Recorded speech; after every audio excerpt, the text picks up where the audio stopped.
오늘 주시는 말씀은 잠언 6장 1절부터 19절까지의 말씀입니다. 잠언 6장 1절부터 19절까지의 말씀을 우리 한 절씩 교독하겠습니다. 내 아들아, 내가 만일 이웃을 위하여 담보하며 타인을 위하여 보증하였으면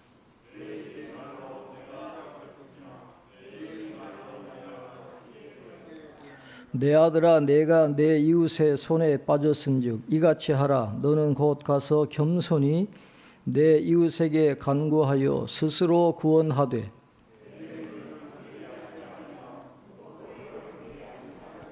노루가 사냥꾼의 손에서 벗어나는 것 같이 새가 그물 치는 자의 손에서 벗어나는 것 같이 스스로 구원하라.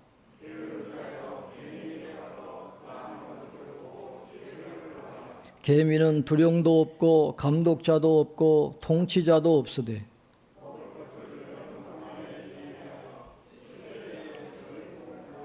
게으른 자여, 내가 어느 때까지 누워 있겠느냐? 내가 어느 때에 잠이 깨어 일어나겠느냐?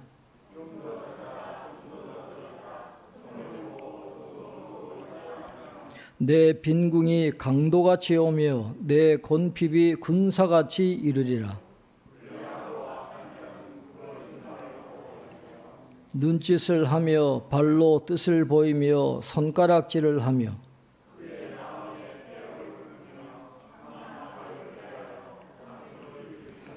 그러므로 그의 재앙이 갑자기 내려 당장에 멸망하여 살릴 길이 없으리라.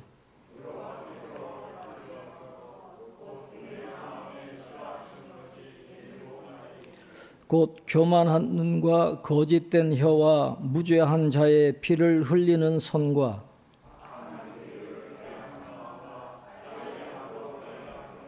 함께 봅니다. 거짓을 말라는 망령된 증인과 및 형제 사이를 이간하는 자이니라. 아멘. 교회 소식 주보를 참조해 주시기 바랍니다. 기도해 주신 대로 우리 김상준 장로님 위해서 계속 기도해 주시고, 우리 김기숙 집사님 해야 될 일이 많은데 건강해야 됩니다. 그래서 늘 건강하도록 기도해 주시고, 오늘 정혜숙 권사님 참 오랜만에 오셨는데 다행히 이제 신경은 손상이 안 돼가지고 수술은 안 하셔도 되는데 골밀도가 떨어지면 안 되니까 한 달에 한 번씩 주사도 맞고 또 칼슘제도 드시고 해야 된다니까 관리를 잘 하셔야 됩니다. 그래서 잘 관리할 수 있도록 기도해 주시고, 이번 화요일이죠. 18일 날 우리 교단 부총회장으로 김영걸 목사님이 이제 단독 공식적으로 이제 등록을 합니다. 그럼 이제 공식적으로 활동을 하고 9월 달에 이제 명성교회에서 총회가 개최되는데 거기에서 이제 선출이 됩니다. 그래서 지금 주변에 돕는 분들이 투표 안 하고 박수로 추대되도록 열심히 작업을 하고 있어요. 아마 잘 될 것 같은데 순조롭게 잘 되고 또 잘 부총회장 또 앞으로 총회장까지 잘 감당할 수 있도록 여러분 기도해 주시기를 바랍니다. 오늘 잠언 6장 1절부터 19절까지의 말씀을 함께 나누겠습니다. 이제 솔로몬 왕이 나라를 다스리면서 굉장히 이제 부가 많이 쌓이게 되죠. 또 무역업이 발달하게 되면서 이 보증을 서는 일들이 많이 일어났다 그럽니다. 그런데 보증을 서는 일이 많으면 많을수록 또 반대급부로 보증 때문에 어려움 당하는 사람들이 많이 생기는 거예요. 그래서 이 사회적인 문제, 국가적인 문제가 솔로몬 시대에 됐다라고 그래요. 그래서 오늘 이 지혜자가 보증에 대한 교훈을 젊은 사람들에게 이제 주고 있는 것입니다. 오늘 먼저 보증에 대한 말씀을 하고 있습니다. 1절부터 5절까지의 말씀이 이렇게 나옵니다. 내 아들아, 내가 만일 이웃을 위하여 담보하며 타인을 위하여 보증하였으면 내 입의 말로 내가 얽혔으며 내 입의 말로 인하여 잡히게 되었느니라. 내 아들아, 내가 내 이웃의 손에 빠졌은즉 이같이 하라. 너는 곧 가서 겸손히 내 이웃에게 간구하여 스스로 구원하되 내 눈을 잠들게 하지 말며 눈꺼풀을 감기게 하지 말고 노루가 사냥꾼의 손에서 벗어나는 것 같이 새가 그물 치는 자의 손에서 벗어나는 것 같이 스스로 구원하라. 그렇게 말했어요. 1절에 보면 타인을 위하여 보증하였으면, 그래, 한글에는 그렇게 번역이 되어 있는데 영어 성경을 보면 손을 치면 그렇게 되어 있어요. Have struck hands. 여러분 성경 밑에 그 나눠줄을 보면 손을 치며라고 되어 있죠. 손을 치면 그렇게 되어 있습니다. 이것은 욥기 7장 3절에도 등장하는 표현인데 욥기 7장 3절에 보면 청하건대 나에게 담보물을 주소서 나의 손을 잡아줄 자가 누구리까 그렇게 표현하고 있습니다. 여러분 욥이 아브라함 시대의 사람이라 그렇게 이야기하기도 하잖아요. 그러니까 이 담보물을 맡기고 보증을 선다라는 게 아주 오래된 일이에요. 솔로몬 시대에 갑자기 등장한 게 아니고 아주 과거부터 행해오던 그런 일인데 손을 친다라고 하는 표현이 등장하는 이유가 있습니다. 채권자가 채무자의 손을 딱 치면 저당권이 형성이 되는 거예요. 모든 권리가 채권자에게로 다 가는 거죠. 근데 만약에 누가 이 채무자의 보증을 서게 되면 이 채권자가 보증 서는 사람의 손을 치게 돼 있어요. 그러면 보증 서는 사람의 손을 쳐버리면 이 빚을 진 사람이 빚을 못 갚으면 보증인이 다 갚아야 되는 거예요. 그러니까 모든 책임과 의무가 이 채무자에게서 보증인에게로 다 넘어가 버리게 되는 거죠. 그래서 보증을 손을 친단 말은 그 채무자의 그 모든 것을 내가 담당하겠다라고 하는 이 보증을 서는 공식적으로 이제 인정을 하게 되는 그런 상징적인 행위이기 때문에 그렇습니다. 그런데 보증을 선 사람이 이 채무자가 지금 빚을 갚지를 못해요. 그러면 보증을 선 사람이 그 빚을 다 갚아야 되고 의무를 다 해야 되는데 이 보증 선 사람이 재산이 없는 거예요. 턱도 없이 많은 빚을 보증을 서놔가지고 채무자가 갚지 못하는 돈을 이 보증인이 다 갚아야 되니까 이게 보통 어려운 게 아니잖아요. 모든 삶의 터전을 다 뺏겨버리는 그런 일들이 이 보증을 잘못 서가지고 일어나게 되었다라고 하는 것입니다. 열왕기하 4장에 보면 과부가 엘리사 선지자에게 호소하는 장면이 나오는데 이렇게 이야기합니다. 이제 빚준 사람이 와서 나의 두 아이를 데려가 그의 종을 삼고자 하나이다. 그렇게 이야기해요. 빚을 못 갚으니까 이 채권자가 와가지고 자식 둘을 가지고 가서 자기 종으로 삼겠다라는 거예요. 그러니까 보증 선 사람도 이런 어려움을 당할 수밖에 없는 거예요. 채무자가 빚을 갚지 못하면 이 보증인이 다 또 맡아야 되니까 이런 과부가 당하는 어려움이 보증인에게 다 오게 되니까 이게 사회적으로 굉장히 큰 문제가 되었던 것입니다. 그래서 오늘 지혜자가 하는 말은 경솔하게 성급하게 보증을 서지 말라는 거죠. 자기 재산도 얼마 없으면서 큰 빚을 진 사람에게 성급하고 경솔하게 보증을 서지 말라. 그런 교훈을 주고 있는 거예요. 그러면 이미 성급하고 경솔하게 보증을 서버렸어요. 이미 끝났어요. 손을 쳐서 공식적으로 다 모든 과정이 끝나가지고 다 이 보증 선 사람이 다 엎어쓰게 생겼어요. 재산을 다 잃고 자녀도 다 잃어버릴 수 있는 그런 위기에 이미 빠졌어요. 그러면 어떻게 해야 되느냐? 오늘 지혜자가 그렇게 이야기합니다. 이건 스스로 해결해야 되는 거예요. 다른 방법이 없어요. 스스로 해결하라는 것입니다. 채권자에게 가가지고 무조건 빌라는 거예요. 겸손하게. 무조건 가서 빌고, 지금 너 생명이 달려있는데 잠잘 시간이 어디 있느냐. 눈꺼풀 닫게 하지 마라. 잠도 자지 말고 가서 빌라는 거예요. 겸손하게 될 때까지 계속해서 빌어가지고 목적을 달성할 때까지 가서 빌어야 된다. 그래서 보증의 의무에서 스스로 구원하는 방법밖에는 없다. 그렇게 이야기를 하고 있습니다. 오늘 잠언 말씀이 보증을 금지하는 이유는 단지 금전적으로 손해를 보기 때문에 금지하는 것도 있지만 더 중요한 또 다른 이유가 있습니다. 오늘 본문 2절에 보면 내 입의 말로 내가 얽혔으며 그런 표현이 있죠. 그 다음에 내 입의 말로 잡히게 되었다라는 그런 표현이 있어요. 얽히게 되었다, 잡히게 되었다라고 하는 이 표현은 누군가의 고의적이고 악의적인 계획이 있다는 걸 암시하는 거예요. 그러니까 이 경우는 5절을 통해서 알 수 있는 것처럼 누군가 그물을 치는 사람이 있다는 거예요. 누군가 이웃이 이 사람을 악의적인 그런 뜻을 가지고 보증을 서게 하고 이 사람을 무너뜨리게 하려고 하는 그런 악한 의도를 가지고 지금 이 사람에게 보증을 서게 했다는 거예요.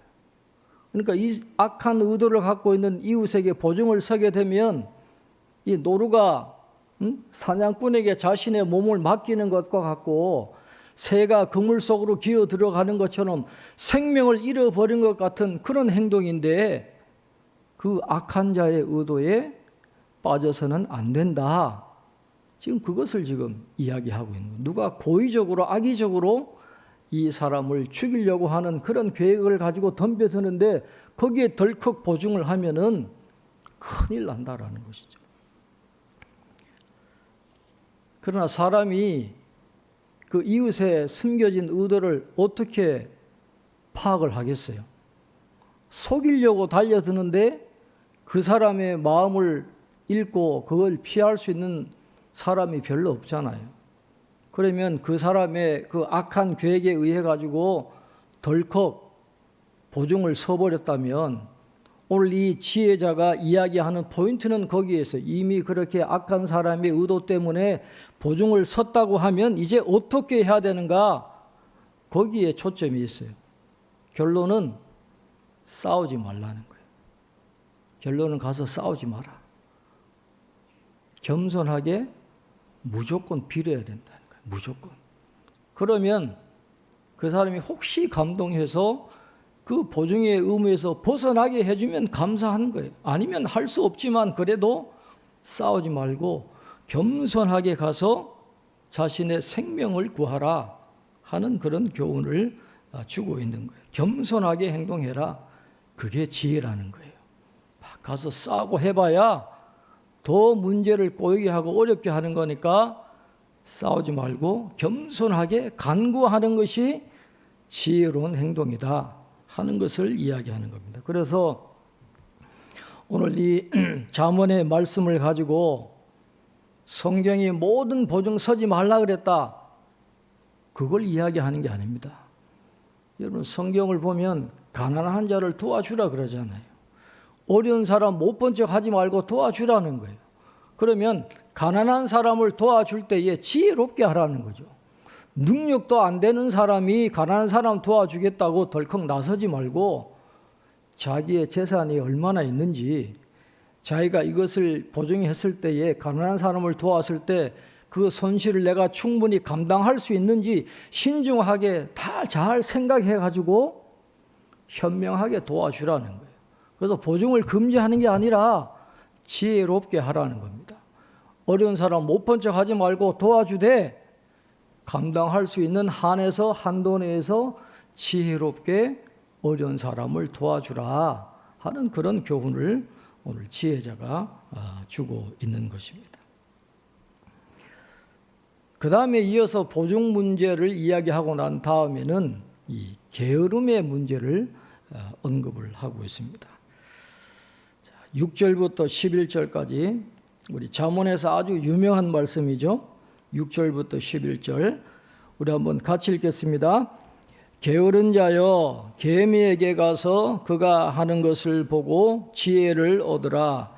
개미는 두령도 없고 감독자도 없고 통치자도 없으되 먹을 것을 여름 동안에 예비하며 추수 때에 양식을 모으느니라. 게으른 자여 내가 어느 때까지 누워 있겠느냐? 내가 어느 때에 잠이 깨어 일어나겠느냐? 좀 더 자자, 좀 더 졸자, 손을 모으고 좀 더 누워 있자 하면 내 빈궁이 강도같이 오며 내 곤핍이 군사같이 이르리라. 아멘. 보증을 잘못 썼을 때에는 그래도 그 문제를 해결할 방법이 그래도 남아있기는 있어요. 가서 겸손하게 그 문제가 해결될 때까지 손을 겸손하게 빌면 혹시라도 그 채권자가 마음이 바뀌어가지고 선을 베풀어 주면 그 보증인의 의무에서 벗어날 방법이 있습니다. 보증 문제는. 그러나 오늘 지혜자가 이야기하는 것은 게으름의 문제는 답이 없다는 거예요. 게으름으로 인해서 다가오는 비참한 그 파국은 피할 길이 없다라는 거예요. 게으름의 결국은 오늘 11절에 나오는 것처럼 내 빈궁이 강도같이 오며 내 곤핍이 군사같이 이르리라. 게으름은 피할 길이 없다는 거죠. 게으르면 안 된다 하는 건데, 그러나 오늘 이 잠언에서 이야기하는 게으름은 일반적인 게으름만을 이야기하는 게 아닙니다. 성실하게 살아라 그걸 이야기하는 게 아니에요. 그것을 넘어서는 어떤 정치적이고 신학적인 의미가 여기 있습니다. 이 잠언은 스펙트럼이 굉장히 넓습니다. 솔로몬 시대 때 모아진 잠언도 있고 또 나중에 히스기야 왕 시대에 또 편집되어 있는 잠언도 있고 그 다음에 포로 시대 이후에 모아진 지혜가 다 함께 포함되어 있어요. 스펙트럼이 굉장히 넓은데 학자들은 이 게으름의 문제가 포로 때의 문제와 연관되어 있다라고 그렇게 생각을 해요. 아마도 바벨론의 포로로 끌려갔던 백성들이 처음에는 굉장히 무기력하게 살았던 것 같아요. 삶의 의욕이 없어요. 나라가 망하고 이방 땅에 포로로 끌려갔으니까 살 소망이 없는 거죠. 그러니까 핑계를 대는 겁니다. 감독자도 없고 두령도 없고 왕도 없고 지도자도 없고 나라도 망했는데 뭐 열심히 살아서 뭘 하겠냐, 우리에겐 희망이 없다 그러면서 이 무기력한 상태로 그렇게 살아갔던 것 같아요. 그런데 그 무기력함에 계속해서 빠져 있으면 결말은 뻔하거든요. 파국을 피할 길이 없어요. 그러니까 미래를 준비하면서 열심히 살아야 된다는 걸 이 지혜자가 이야기하고 있는 겁니다. 왜냐하면 하나님께서 그 포로들에게 예레미야 선지자를 통해서 주신 말씀이 있는 거예요. 하나님이 예레미야를 통해서 바벨론의 포로로 끌려가 있는 사람들에게 메시지를 주셨어요. 거기 가서 포로로 끌려가 있다고 해서 무기력하게 게으르고 나태하게 살아라, 하나님 그렇게 말씀하지 않았어요. 거기 가더라도 집을 짓고 텃밭을 가꾸고 그 열매를 먹도록 열심히 살라는 거예요. 결혼도 하고 자녀도 놓고 그 자녀들이 또 결혼해서 자녀들 놓고 그렇게 열심히 살라는 거예요.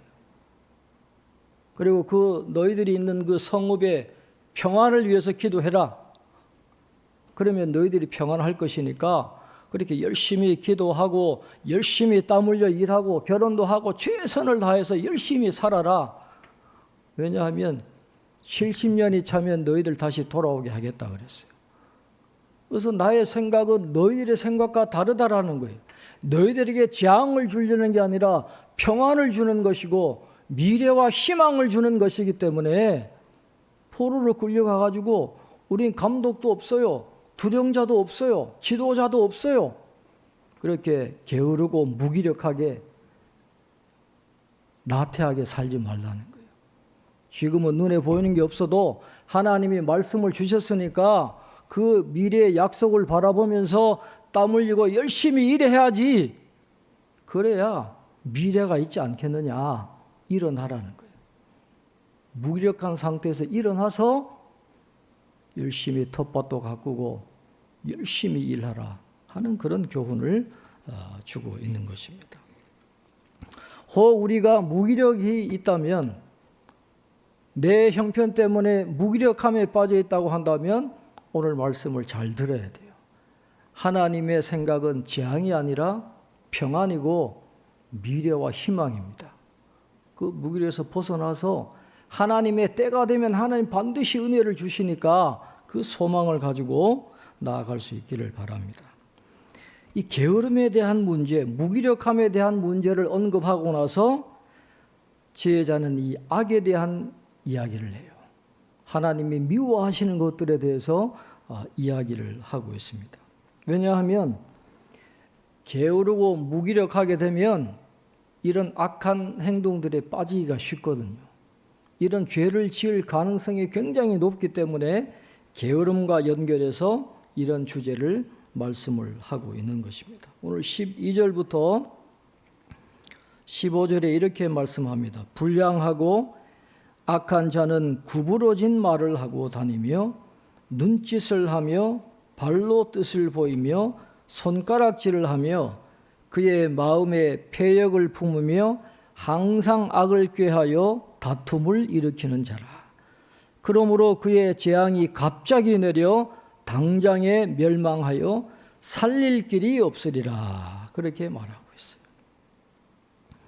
이 불량한 자라는 말은 아담 벨리알이라는 그런 단어인데, 잡류, 비류, 악인, 사악한 자, 그런 뜻을 갖고 있습니다.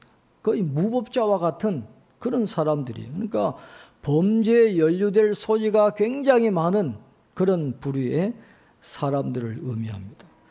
그러나 이 잠언은 이 불량한 사람들을 거만함에서 비롯된다고 보고 있어요. 거만함이 그들을 불량하게 만드는데, 이 거만함이라고 하는 것은 하나님이 비웃으시는 것이라고 했어요.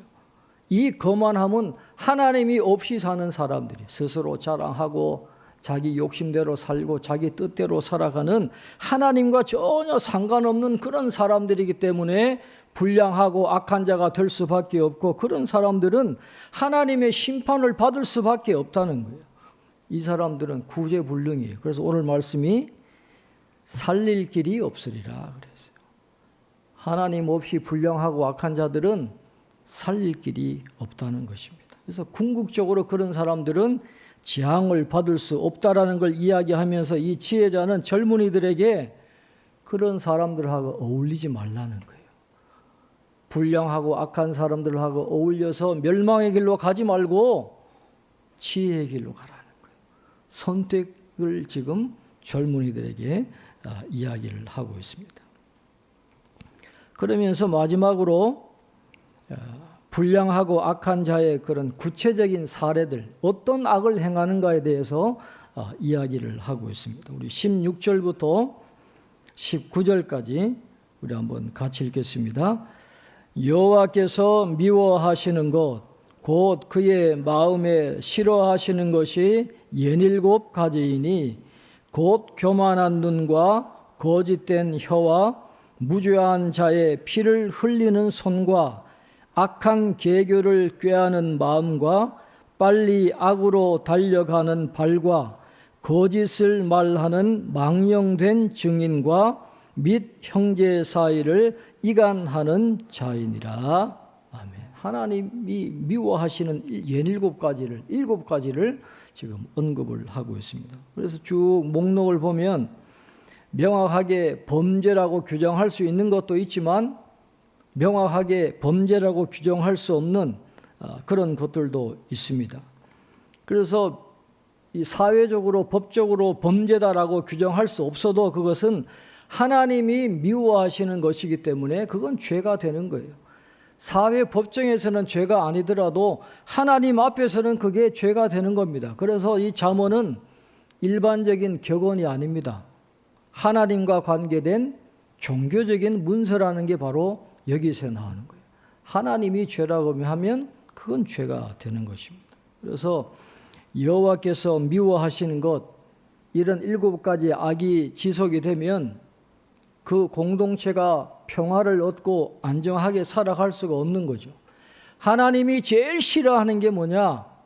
공동체를 깨는 걸 하나님 제일 싫어하세요. 거짓말하는 거, 남에게 위해를 거짓 증언해서 어려움에 빠지게 하는 거, 형제 사이를 이간질하는 것, 공동체를 허무는 것을 하나님이 가장 싫어하시는 거예요. 그래서 오늘 지혜자는 젊은이들과 우리 모든 주의 백성들에게 공동체를 흔드는 그런 선택을 하면 안 된다는 거예요. 항상 어디를 가든지 공동체가 하나 되게 하고 화목하게 하고 세우는 일에 열심을 내야지, 이간질 한다든지 거짓 증언을 한다든지 공동체를 허무는 것은 그 성도의 길이 아니다라는 거예요. 지혜자의 길이 아니다라는 것입니다. 그러면서 젊은이들에게 참된 지혜로 갈 것을 오늘 교훈을 주고 있습니다. 잠언의 교훈은 한마디로 요약을 하면 여호와를 경외하는 것이 지혜이고 악을 떠나는 것이 명철이라 그랬어요. 하나님과 악이라고 하는 이 두 실제는 항상 우리가 부딪히면서 살아가야 돼요. 우리가 어디에 있든지 하나님과 악이 같이 계시는 거예요. 같이 있는 거예요. 그래서 우리는 선택을 해야 됩니다. 우리가 하는 선택은 하나님을 선택하는 그것이 되든지 악을 선택하는 것이 되든지 중간에 회색 지대는 없어요.